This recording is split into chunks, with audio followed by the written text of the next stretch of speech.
Salut à tous, j'espère que vous allez bien. J'ai décidé de faire une vidéo dans laquelle je vais vous parler des migraines ophtalmiques et également appelées migraines avec aura.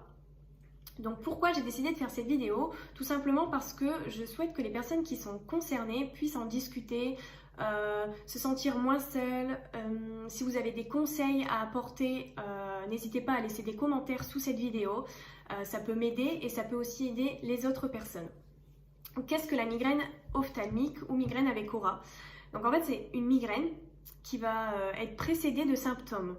On va avoir par exemple devant nos yeux, comme quand on vous prend en photo et que vous avez le flash qui reste un petit instant devant les yeux, là ça va être vraiment pendant une durée beaucoup plus longue et ça va vraiment venir cacher la moitié des objets, la moitié des personnes. On va commencer à ne plus voir correctement, on va plus réussir à écrire.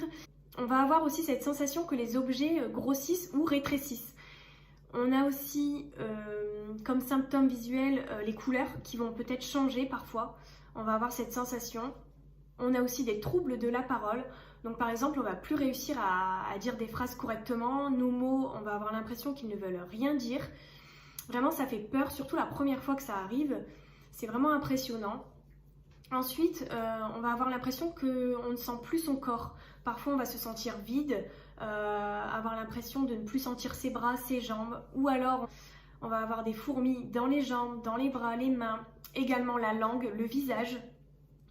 Comme autre symptôme, on a aussi la sensation d'être vraiment confus.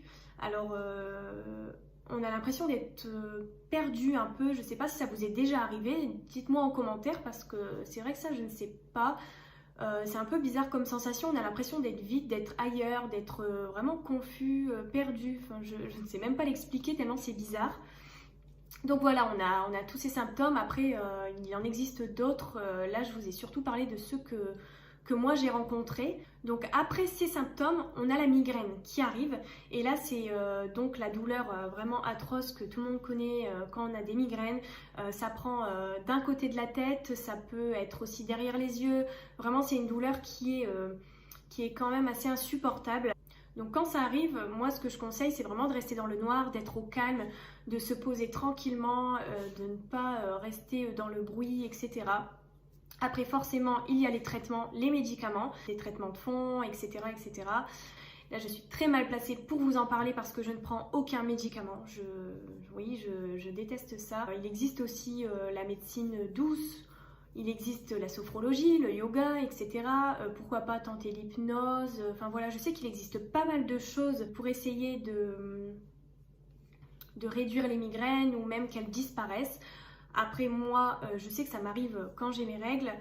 Donc vraiment, j'ai pas trouvé de solution à ça. J'ai vraiment pas de solution à mes migraines. Donc si vous avez d'autres conseils à me donner que les médicaments, je suis preneuse. N'hésitez pas donc à me laisser des petits commentaires. Et surtout, passez des examens. Ne vous dites pas j'ai des migraines ophtalmiques, c'est ça, voilà. Allez faire des examens. Moi, je vous conseille d'aller voir un neurologue, votre médecin traitant, passer un IRM, un scanner, enfin, vraiment passer des examens pour être sûr que ce soit des migraines ophtalmiques. Donc moi, tout ce que je peux vous conseiller, donc c'est déjà de vous soigner, de vous entourer des bonnes personnes, d'en discuter parce que ça fait vraiment du bien. Des fois, c'est pas facile, on se sent seul. C'est pour ça aussi que j'ai fait cette vidéo, pour que vous voyez que vous n'êtes pas seul. N'hésitez pas à vous inscrire sur des groupes Facebook, etc., même à discuter sous cette vidéo, parce que seules les personnes qui sont concernées vont vous comprendre à 100%. Et ça, je trouve ça top de pouvoir en discuter avec des personnes comme ça. J'espère que ma petite vidéo vous a aidé à comprendre ce qu'était la migraine ophtalmique. Et surtout, n'hésitez pas à laisser des commentaires et à vous abonner à ma chaîne. Je vous dis à bientôt!